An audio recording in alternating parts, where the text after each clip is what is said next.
Ferrand vous invite au cœur de l'histoire sur Europe 1. Ce fut la nuit de Noël la plus mémorable de la vie de Napoléon. En 1800, il échappait à un terrible attentat.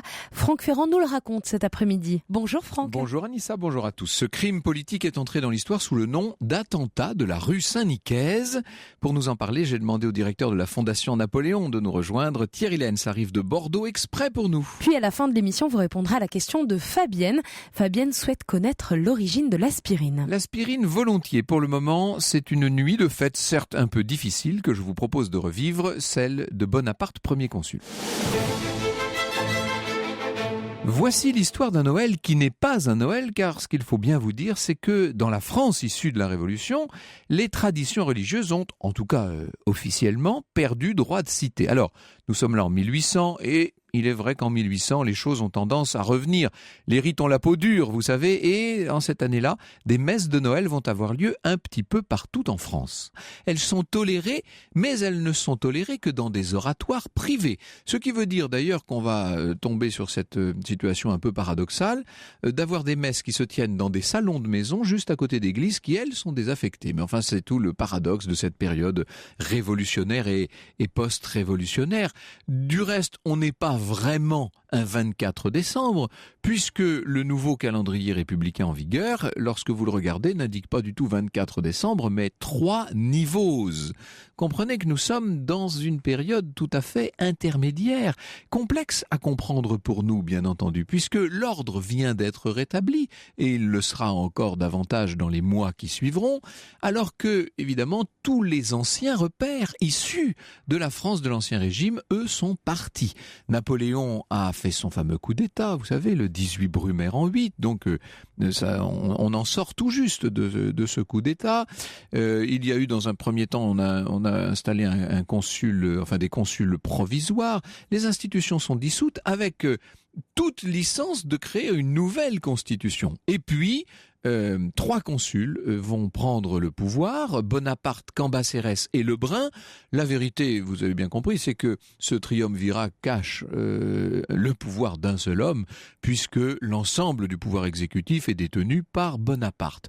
Quand je vous dis l'ensemble du pouvoir exécutif, il faudrait voir ce qu'il en est du reste du pouvoir législatif et du pouvoir judiciaire, mais c'est une question que je poserai tout à l'heure à Thierry Lenz, car ça ne manque pas d'intérêt, bien entendu. En tout cas, pour ce qui est de l'exécutif, l'homme fort du régime, si je puis dire, c'est naturellement Bonaparte. Bonaparte est nommé pour 10 ans, rééligible à vie. Il a donc 10 années pour réorganiser la France, pour renouer le fil, la chaîne du temps. Ça paraît beaucoup, 10 ans, surtout à l'échelle des mandats qui sont ceux de nos dirigeants actuels. Mais dites-vous que pour l'époque, et étant donné l'immensité du travail à faire, finalement, ça n'est peut-être pas tant que ça.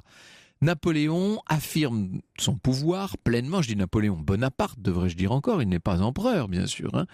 Il réforme les institutions, il installe le nouveau corps législatif et le tribunat, on lance une commission pour la rédaction du code civil, on va bientôt voir apparaître la nouvelle Banque de France, etc. Bref, les institutions que Bonaparte lèguera à la France sont en cours d'installation à ce moment-là. Et, disons-le, une immense majorité de la population soutient les efforts du premier consul pour essayer de relancer en quelque sorte le pays après cette période tellement chaotique, tellement agitée de la Révolution. Il y a bien encore quelques dissidents, évidemment. Il y a des ennemis. Ils sont des deux bords, si je puis dire. D'un côté, vous avez les jacobins purs et durs, hein, ceux qui considèrent que Bonaparte est en train déjà de trahir les idéaux révolutionnaires. Ils se sont exprimés au moment notamment de la conspiration des Poignards, quelques semaines plus tôt. C'était le 10 octobre 1800. Cette conspiration a été un échec total et les Jacobins sont sous surveillance très étroite. Quant aux royalistes, eh bien, eux aussi font l'objet d'opérations de police. Ils sont Bonaparte les surveille, il les a constamment à l'œil. On a pacifié la Vendée. La question qui se pose, c'est de savoir jusqu'à quel point. Nous sommes donc ce 24 décembre 1800. Je trouve que c'est plus facile de s'y repérer que si je vous dis que nous sommes le 3 Nivoses en 9 et dès le milieu de l'après-midi, donc de cette veille de Noël, on peut croiser dans le quartier des Tuileries 3 hommes en blouse bleue, qui portent des hommes de marchands forains. Ils escortent une grosse charrette, une charrette à 2 roues, mais assez haute sur pattes, si je puis dire. Vous savez, ces espèces de charrettes qui servent précisément à transporter les marchandises d'une foire à l'autre. Cette charrette est tirée par un vieux cheval noir et tout l'attelage est recouvert par une bâche sous laquelle a été disposé un large tonneau de bois. Ce tonneau, en fait, il transporte de la poudre à canon. Vous me voyez venir, évidemment. Pendant tout leur chemin, on voit les 3 hommes là ramasser tout ce qu'ils peuvent trouver, des cales, des pierres sur le bord de la route, enfin toutes sortes d'obstacles, si vous voulez, des petites choses qu'ils chargent discrètement sous la bâche dans la charrette. Et ils n'ont pas l'air très rassurés, nos 3 hommes. Ils jettent des regards nerveux tout autour d'eux. On voit bien qu'ils sont en train de manigancer quelque chose. Ils vont arrêter leur charrette rue Saint-Nicaise, devant le café Apollon. La charrette a été volontairement installée au milieu de la rue. Elle bloque complètement le passage, il faut bien le dire. Et c'est un emplacement qui est très stratégique, puisqu'on est là exactement dans ce quartier qui n'existe plus maintenant, parce qu'il va être rasé d'ailleurs dans la foulée, qui se situe avec toutes ces espèces de petites rues tortueuses dont certaines sont héritées du Moyen-Âge, qui se situe entre le Louvre et les Tuileries. On n'est pas très loin, dans ce quartier des Tuileries, on n'est pas très loin de l'endroit où Bonaparte, en l'an 4, le 13 Vendémiaire, avait fait tirer au canon sur les rebelles royalistes. C'est pour les royalistes l'endroit, c'est tout un quartier qui est encore empreint du sceau du martyr.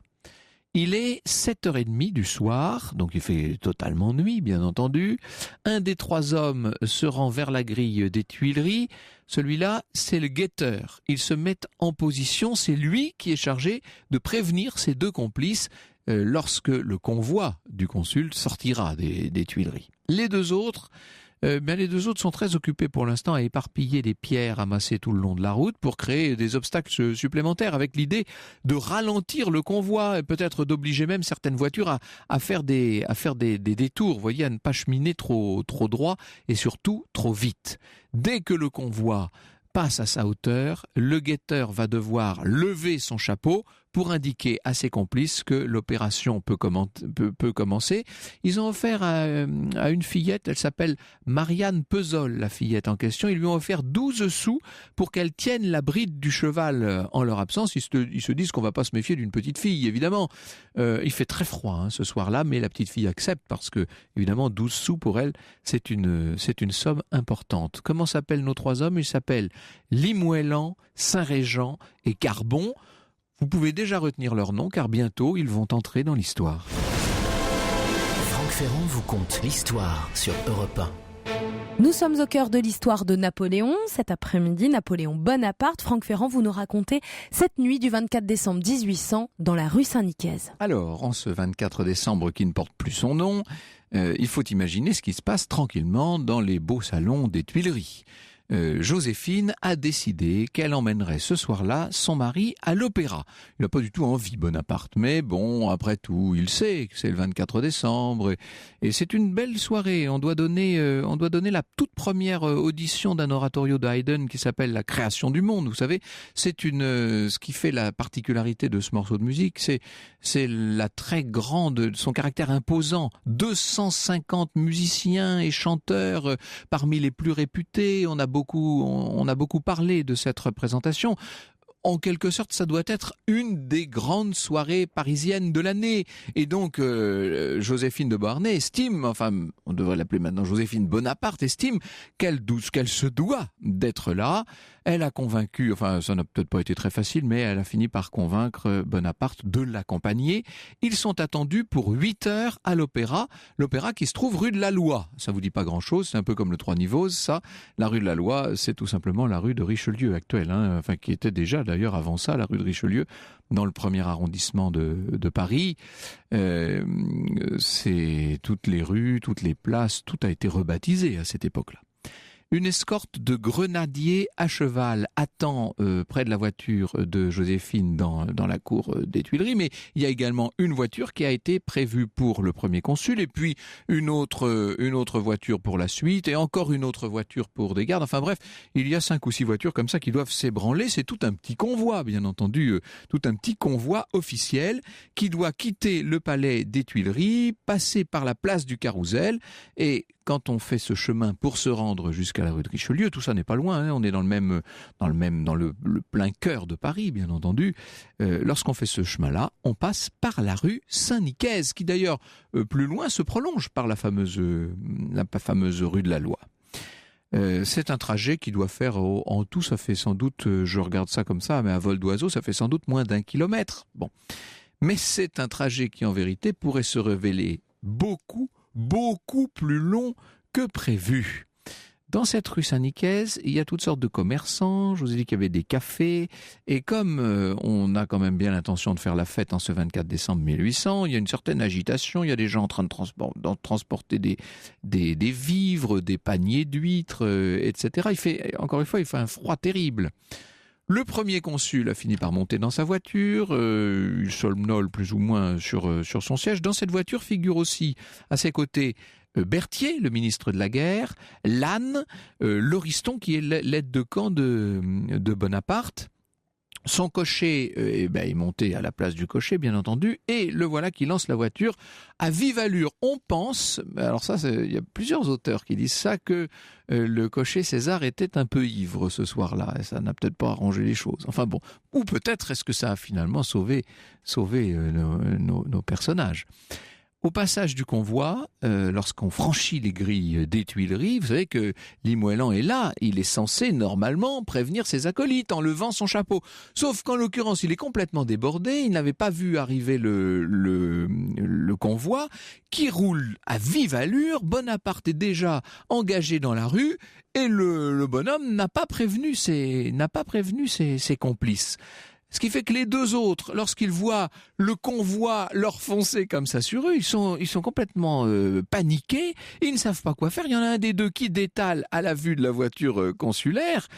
Et depuis son siège, le cocher, lui, a aperçu le petit attelage qui se trouvait en travers de la rue. Même si c'est une rue, vous imaginez, encore bien mal éclairée.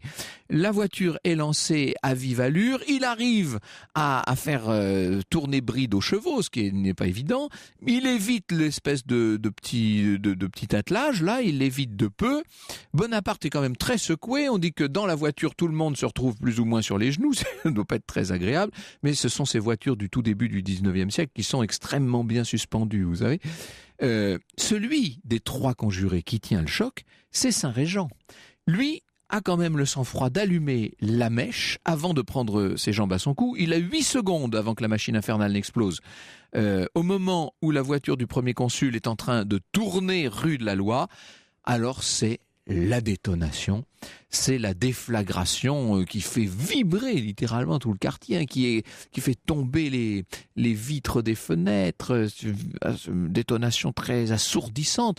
La mèche, qui s'est consumée donc très vite, 8 secondes, même pas d'ailleurs, a fait exploser le tonneau qui se trouvait sur la charrette, bien entendu, ce qui veut dire que vous imaginez bien que de la charrette, du cheval et de la pauvre petite fille qui tenait le cheval, il ne va rester quasiment rien. Tout ça a été soufflé littéralement. De même d'ailleurs que les vitres de la voiture de Bonaparte qui explosent.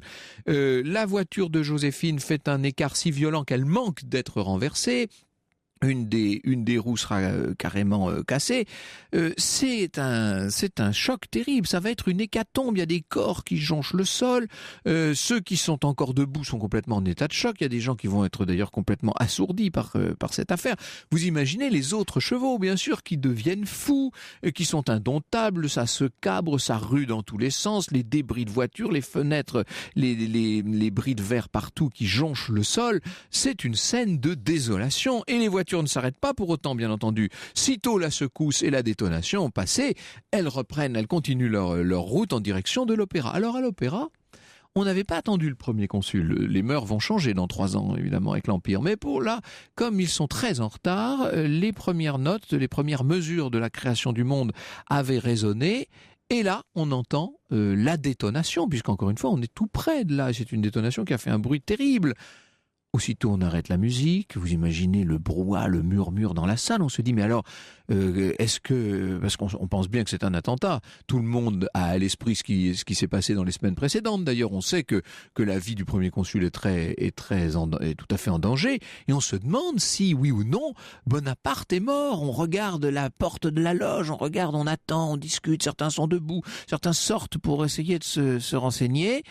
Et finalement, la porte de la loge s'ouvre et là, ça va être une acclamation. Vive Bonaparte, vive le premier consul.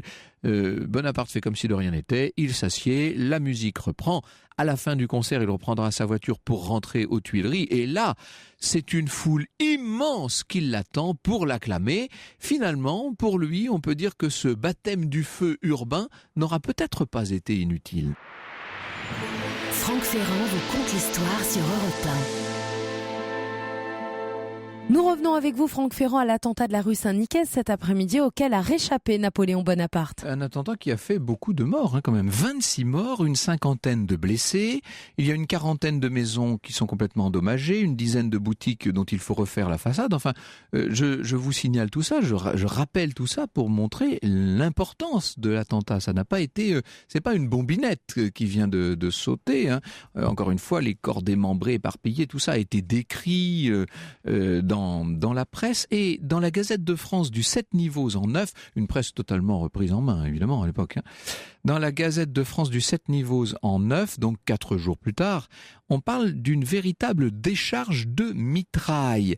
Tout ça, ça n'est pas bien vu par la population, parce qu'on se dit que ce n'est pas une façon d'agir. Vous savez, c'est pas une façon directe. Ça n'est pas très noble de tuer quelqu'un en faisant sauter une bombe. Bon, nous sommes malheureusement avec toutes les vagues de terrorisme qui depuis 2 siècles ont pu exister. On est habitué à ce mode opératoire, mais à l'époque, ça choque littéralement.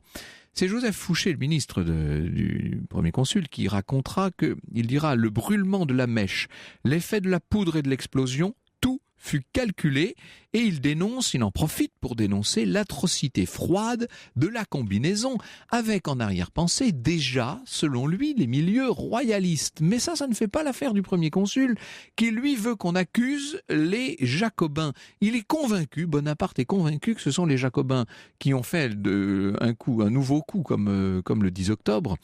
Il a l'intention de se débarrasser d'eux. Il les accuse donc. On procède à un certain nombre d'arrestations. La répression s'abat littéralement sur le milieu jacobin. 130 d'entre eux seront déportés aux îles Seychelles. On crée des tribunaux criminels spéciaux. Bref, le pouvoir de Bonaparte, qui était déjà très solide, ne fait que se renforcer. En 6 mois, plus de 700 arrêts seront prononcés par des tribunaux d'exception, je précise. Bonaparte ne voulait pas croire à la piste royaliste. Et pourtant, en faisant une enquête qui est étonnamment moderne, Fouché va finir par aboutir au milieu royaliste. Alors quand je dis étonnamment moderne, on analyse les débris. Ça, c'est quand même assez incroyable. On reconstitue tout ce qu'on peut reconstituer. On cherche le signalement du cheval.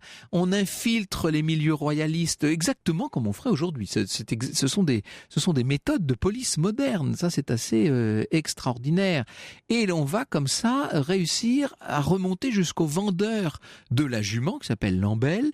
C'est lui qui révèle l'identité de Carbon, qu'il décrit comme un homme trapu avec une barbe blonde et une cicatrice au sourcil. On remonte toujours la filière. Carbon va révéler l'identité de ses complices. Et voilà donc du coup Saint-Régent arrêté. Eux deux seront condamnés à mort.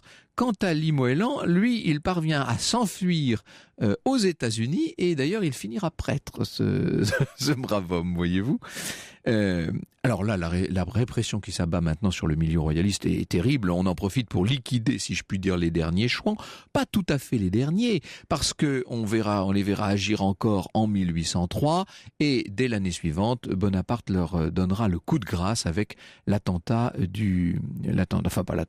l'assassinat ou l'exécution, comme vous voudrez, du duc d'Enghien. Qui était donc derrière cette affaire, visiblement un certain nombre de contre-révolutionnaires qui pilotaient l'ensemble depuis l'Angleterre. Nous y venons dans un instant avec mon invité.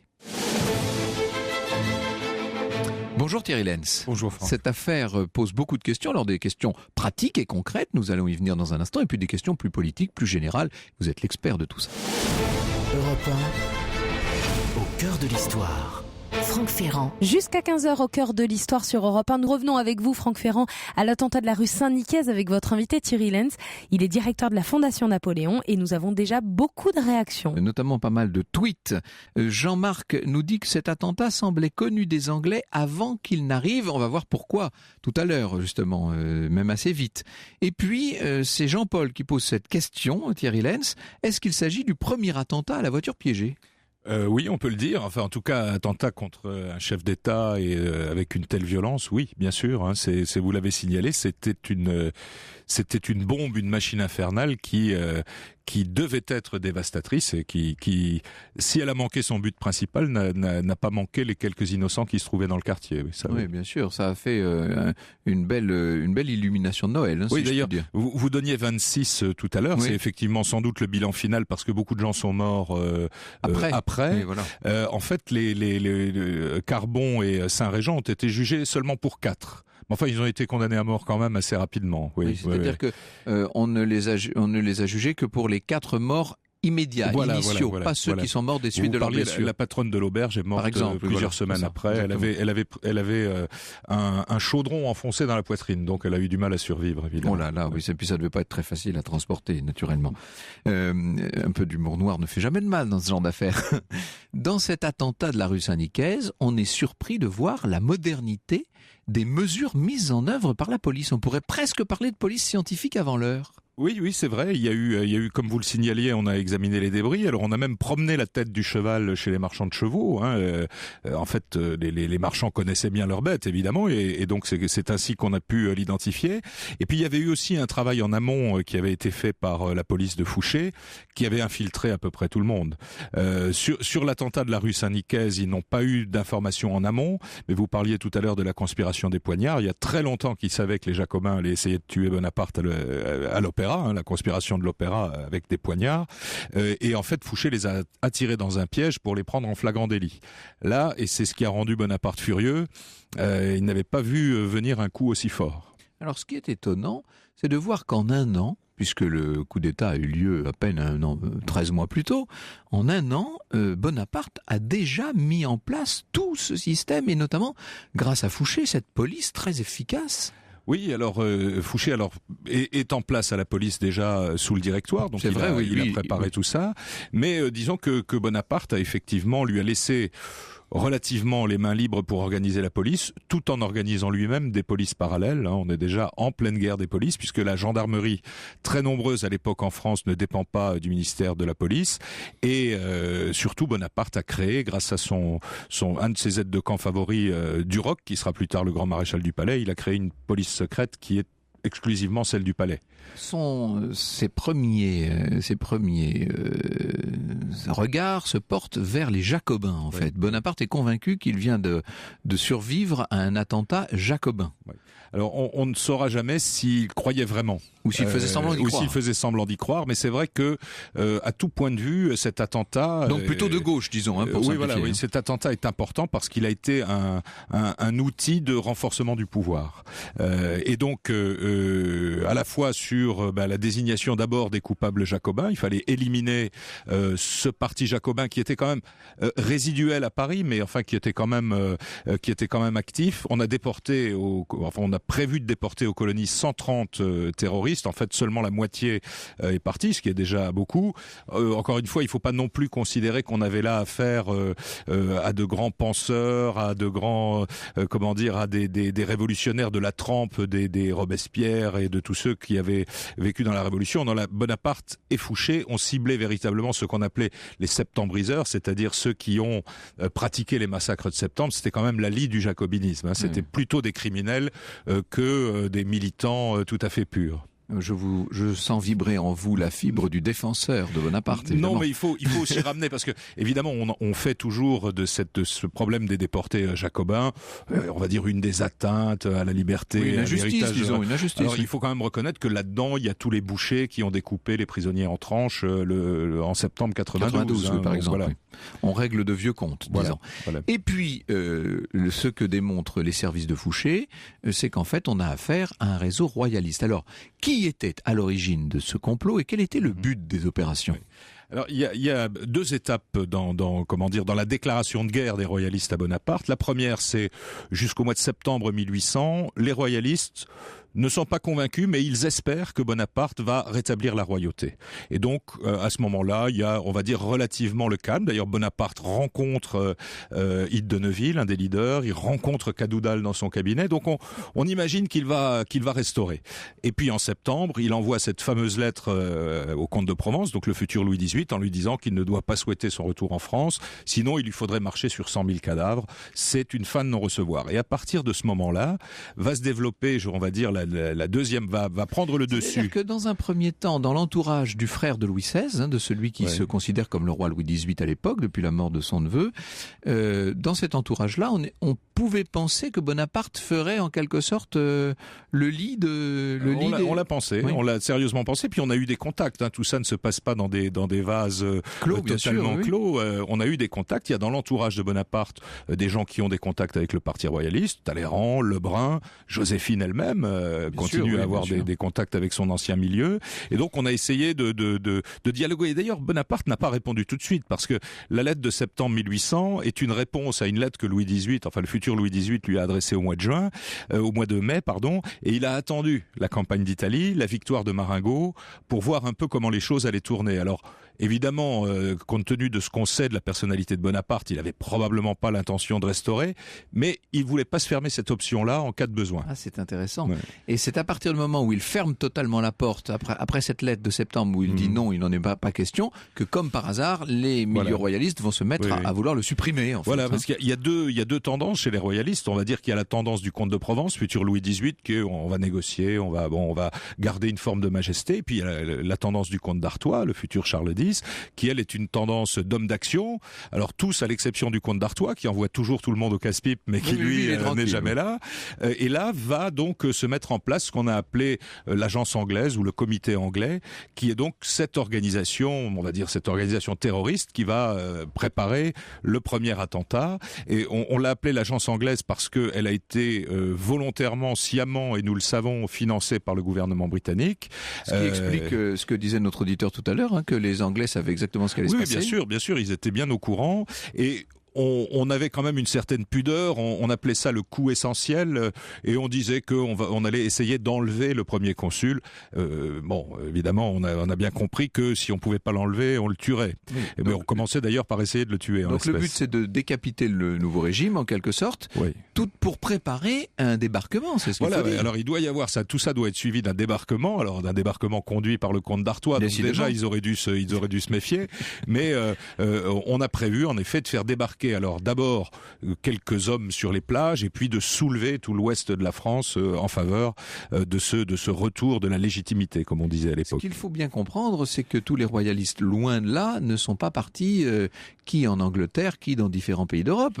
Il y en a beaucoup qui continuent de vivre, qui ont subi les choses et qui continuent de vivre sur place, sur le sol français. Oui, et même à Paris, le quartier du boulevard Saint-Germain actuel, c'était un quartier typiquement royaliste. Les vieilles familles étaient restées là, avaient pu dans l'ensemble conserver leurs biens et avaient à ce moment-là des hésitations, c'est-à-dire que comme vous l'avez dit, les premiers mois du consulat de Bonaparte sont quand même des mois assez forts, avec une réorganisation, une reprise en main, le retour de l'ordre public aussi qui a été très très important dans l'adhésion des populations, et ces gens-là commencent à se dire finalement si ce régime-là n'était pas la monarchie sans roi que nous attendons depuis assez longtemps, après tout pourquoi pas, et l'attentat va encore rapprocher ces milieux de Bonaparte, ce qui fait que pour lui, même si il a risqué gros, même s'il y a eu beaucoup de victimes, le bénéfice politique est énorme. En quelque sorte, on peut dire que les organisateurs de l'attentat ont tout faux.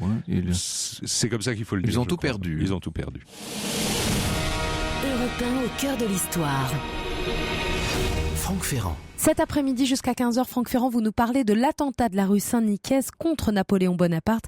C'était au jour de Noël 1800 et votre invité, c'est Thierry Lenz, directeur de la Fondation Napoléon. Alors Thierry Lenz, il faut peut-être redire un mot de ceux qui ont commis cet attentat, c'est-à-dire Saint-Régent, Limoëlan et Carbon.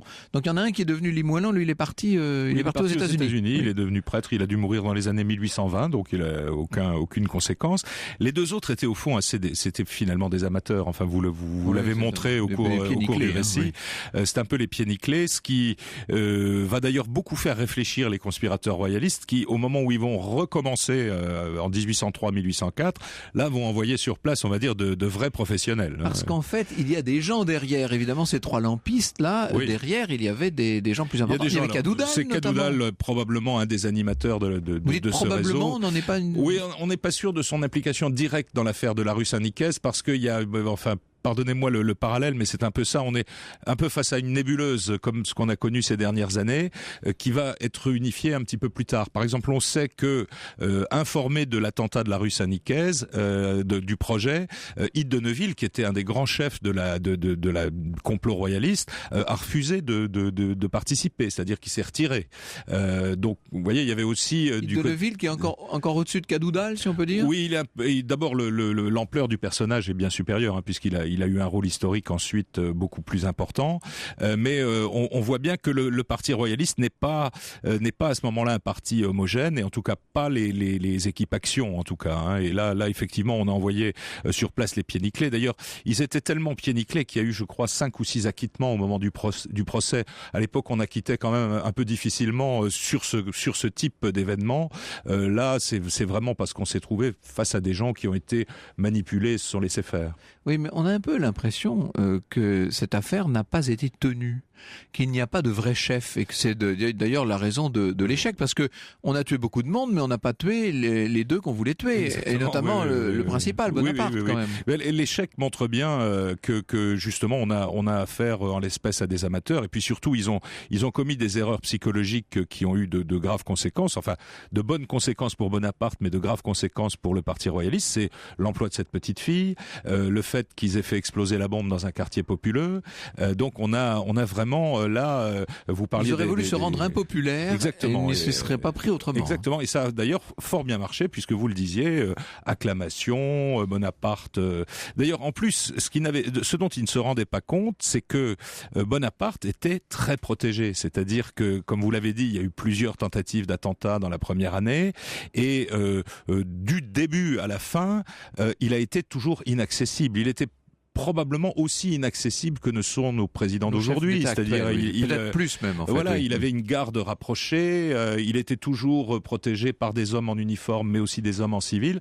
Donc il fallait vraiment des gens techniquement d'un niveau supérieur à ceux-là pour le tuer. Il y avait eu quelques tentatives auparavant, il y en aura d'autres par la suite. Toute sa vie, Napoléon a été menacé, mais pour rester dans le même type de conspiration, c'est donc la grande conspiration de l'an 12, comme on l'appelle, donc 1803-1804, qui est organisée par Cadoudal, dont le réseau représente probablement plus d'une centaine de personnes à Paris, avec là encore une fois comme objectif le fameux coup essentiel, donc l'enlèvement ou plus probablement l'assassinat. Et cette fois-ci, Cadoudal décide que l'attentat, l'enlèvement ou l'assassinat aura lieu sur la route de Paris à Malmaison, c'est-à-dire dans un endroit un peu plus dégagé, avec un peu plus d'intelligence, en rase campagne. Enfin, on n'est pas à 200 mètres du palais impérial. Bon, voilà. Et en réalité, ils vont... Avec tout Paris qui attend dans une salle juste à côté, qui entend l'explosion. Voilà, tout ça avec oui, c'est presque si. Alors, il y a eu des tentatives d'assassinat, à l'intérieur du palais des Tuileries, notamment sous le consulat. On a arrêté un type avec un poignard, etc. Mais enfin, c'était quand même pas très malin que de le faire à ce moment-là. La route de Malmaison était, même si elle était très très protégée, était une idée peut-être un petit peu meilleure. Mais ils n'ont pas pu la mettre en œuvre. Il y aura des conséquences terribles. Alors on va venir aux conséquences politiques, à l'évolution du régime, etc. Mais après cette campagne de 1803-1804, Bonaparte va frapper un grand coup en faisant tuer le duc d'Enghien. Oui. Alors je choque toujours à la fois vos auditeurs et ceux de vos confrères choqué, ça nous réveille. En disant que si on regarde les choses de façon un peu objective et de façon un peu froide, l'exécution du duc d'Enghien la meilleure chose qu'ait faite Bonaparte au moment où il l'a faite. Ah oui, je comprends. Oui, vous comprenez. C'est-à-dire que il a le besoin à ce moment-là de prouver aux révolutionnaires qu'il est des leurs. Et qu'il n'y aura pas de demi-tour. Voilà, qu'il n'y aura pas de demi-tour. Il sait que le prince que attendent les conspirateurs, c'est le comte d'Artois. Mais le comte d'Artois est en Angleterre, on va avoir du mal. Et puis, il sait, depuis longtemps, on le connaît, le duc d'Enghien, qu'il y a ce duc qui vit à la frontière française sans aucune sécurité, qui publie jeune homme qui est le fils du prince de Condé. Voilà, il publie des brûlots, enfin, etc. On dit toujours jeune homme, il avait le même âge que Bonaparte. Oui, donc, d'accord, oui. Et donc, au fond, pour donner un gage aux révolutionnaires, pour se mettre un tout petit peu de sang bourbon, ou en tout cas de prince du sang sur les mains, on va chercher ce malheureux, on le fusille, et c'est voilà. Et donc le lendemain de l'exécution, qui commence à faire la manœuvre pour parvenir à l'Empire, c'est Fouché, le chef des Jacobins, si l'on veut. Donc on peut dire que quelque part, c'est pour répondre à la question de notre auditeur de tout à l'heure, quelque part l'assassinat du duc d'Enghien est une lointaine réponse à l'attentat de la rue Saint-Nicaise. Bien sûr. D'ailleurs, Napoléon en a parlé un peu, et beaucoup à Sainte-Hélène notamment, en disant mais qu'est-ce que vous vouliez que je fasse ? On voulait m'abattre comme un chien et je devais rester comme ça sans réagir. Ça a été une mesure. Alors elle a été évidemment beaucoup critiquée, mais je pense beaucoup plus par les historiens que par les contemporains. Alors, quelles ont été les conséquences politiques de cette affaire ? Parce que, évidemment, on a plus près de nous l'exemple des conséquences politiques considérables des deux attentats contre le général de Gaulle au début des années 60, qui vont aboutir à l'élection du président de la République au suffrage universel. Est-ce qu'on peut dire que de la même façon, Bonaparte avait déjà tiré des conclusions politiques de cet attentat ? Oui, Bonaparte va tirer un bénéfice immédiat de l'attentat de la rue Saint-Nicaise, puisque d'abord il va se débarrasser d'une partie du parti jacobin, il va avoir les mains libres pour s'occuper du parti royaliste. On va voter cette fameuse loi sur les tribunaux spéciaux qui va voter sans appel, qui va juger sans appel, tous ceux qu'on soupçonne de comploter. Donc c'est une loi extrêmement sévère. Et puis surtout, il va y avoir autour du premier consul la réunion de tout ce qui forme à ce moment-là le gouvernement, parce que on se dit au fond entre l'abîme jacobin et l'inconnu royaliste, voilà un homme qui a l'air de tenir sa boutique, et donc réunissons-nous à lui. Et il faut pas oublier non plus que au moment de l'attentat de la rue Saint-Nicaise, pour pouvoir déporter les 130 terroristes, Cambacérès, le numéro 2 du régime, trouve une formule extraordinaire qui aura un grand succès, c'est qu'il le fait voter par le Sénat sous forme de ce qu'on a appelé les Senatus Consultes. C'est la première fois qu'on va demander au Sénat, qui était une sorte de juge constitutionnel, de se prononcer, et donc en quelque sorte de modifier un petit peu la Constitution. Et ça aura un grand succès, puisque toutes les grandes modifications constitutionnelles se feront de cette façon. Oui. Alors, on a vu que Napoléon avait tapé d'abord à gauche, puis à droite. Il a liquidé les Jacobins, puis mis fin, en tout cas singulièrement éclairci les rangs royalistes. On a vu qu'il en tire un profit politique et de, comment on pourrait dire, de popularité. Dans l'opinion, il est d'un seul coup très populaire. Il traduit les choses également dans les faits, dans les institutions. Il va devenir consul à vie, quand même. Oui, un an plus tard, il va y avoir d'abord des succès, là cette fois-ci, non pas policiers, mais politiques, puisque vous en parliez. On commence le code civil, on a mis en place les préfectures, on a mis en place toute cette administration, et puis surtout pendant ce temps-là, on négocie la paix. Parce qu'on oublie parfois que d'abord Bonaparte a été un homme de paix, et donc il va y avoir une chaîne de traités qui vont être signés, la paix de Lunéville, février 1801, donc juste après l'attentat, et puis tout ça se termine par la paix d'Amiens, 25 mars 1802, qui est le moment où la France est à peu près en paix avec l'Europe entière. Et donc la population va en être reconnaissante à Bonaparte, et donc il va profiter de cette occasion pour essayer de renforcer son pouvoir. Alors le Sénat lui proposera 10 ans de plus, puis il fera lui un plébiscite dans lequel la question sera: est-ce que vous voulez qu'il soit consul à vie ? Bon, il a un petit peu distordu les choses, et finalement le plébiscite de 1802 est le plus grand succès de plébiscite de l'histoire de la Révolution et de l'Empire, puisqu'on est à une participation qui va toucher les 50%, ce qui est énorme à l'époque. Rappelons-nous toujours que la fameuse Constitution de 1793, la mythique constitution jacobine, elle a été votée par 3% de la population. Là, on est sur 40% de participation. Alors évidemment, il y a quasiment que des oui. Donc c'est un très très grand succès. Et on peut le dire, en 1802, au moment où Bonaparte devient consul à vie, quand vous regardez, tout est fait du règne de Napoléon. C'est ça, la suite va être peut-être un peu une dérive. Voilà, presque toujours dans les régimes nouveaux, ce sont les débuts qui sont spectaculaires. Là, ça aura été le cas finalement. Oui, on dit par exemple nos présidents ont 3 mois. Lui, il avait ses 3 mois, c'était ses 2 années. Ouais, c'est ça. Voilà. Alors, il y a aussi une conséquence un peu secondaire, mais qui pour nous autres Parisiens n'est pas nulle, c'est que on va en profiter pour assainir le quartier aussi. Ça, on va en profiter. Alors, pour ceux qui connaissent Paris, les 2 ailes des Tuileries qui s'avancent vers le Carrousel n'existait pas. Le Louvre était 200 mètres plus loin, si vous voulez. Donc là, il y avait une espèce de ville. On le voit d'ailleurs, il y a l'atlas de Laget Prévost, l'atlas de Paris sous Napoléon qui vient d'être publié, montre bien cette magnifique carte. Il y avait là une espèce de petite ville. Il y avait même d'ailleurs des hôtels particuliers. Par exemple, Cambacérès habitait l'hôtel d'Elbeuf qui se trouvait là.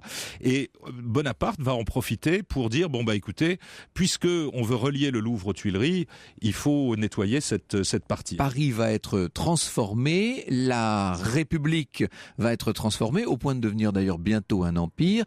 Finalement, Bonaparte a gagné dans cette affaire sur tous les plans. Il a eu chaud, mais finalement, comme il s'en est sorti, il en a profité. C'est un homme d'action, donc forcément, il essaye de tirer de chaque événement quelque chose, peut-être pas de positif, mais quelque chose qui lui permette d'avancer. Merci infiniment Thierry Lenz. Je rappelle que vous êtes l'auteur du Grand Consulat, réédité chez Fayard en format de poche, la collection au pluriel.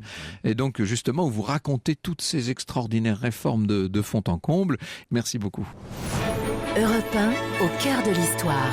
Retour aux origines. Et c'est un retour aux origines aujourd'hui proposé par Fabienne. Fabienne aimerait connaître l'origine de l'aspirine. L'aspirine s'est tirée de l'écorce du saule blanc. Les Grecs déjà utilisaient ça. Hippocrate en parle. Ça soulageait les douleurs. Ça faisait déjà baisser la fièvre. Alors, il faudrait citer là toute une généalogie de chercheurs. Début 19e, en 1825, c'est Francesco Fontana. C'est un Italien qui isole le principe actif de cette écorce. En 29, c'est un pharmacien français, Pierre-Joseph Leroux, qui arrive à produire des cristaux qui sont solubles dans l'eau. On appelle ça la salicine. En 1835, un Allemand, il s'appelle Levik, isole le principe actif d'une plante, la reine des prés. Et en 1953, le chimiste français Gérard obtient la synthèse de l'acide acétylsalicylique. Ça, c'est le vrai nom de l'aspirine. Il faudra attendre, alors c'est un peu compliqué, il y a une petite guerre entre chercheurs, mais c'est la société Bayer, vous savez, qui déposera le brevet de cet acide et qui va appeler ça en 1899. Il y a à peine plus de 100 ans finalement qu'on appelle ça l'aspirine. C'est la marque qui a été déposée par Bayer et qui depuis, vous le savez, est devenue un nom commun. Au cœur de l'histoire sur Europe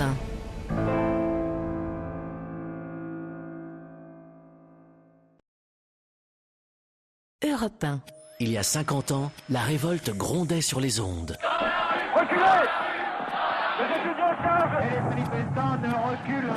Sur Europe1.fr, revivez les événements de mai 68 comme si vous y étiez. En direct sur les ondes. L'oreille collée au poste d'Europe numéro 1. L'objet de cette explosion, vous avez... Mai 68, la révolte sur les ondes.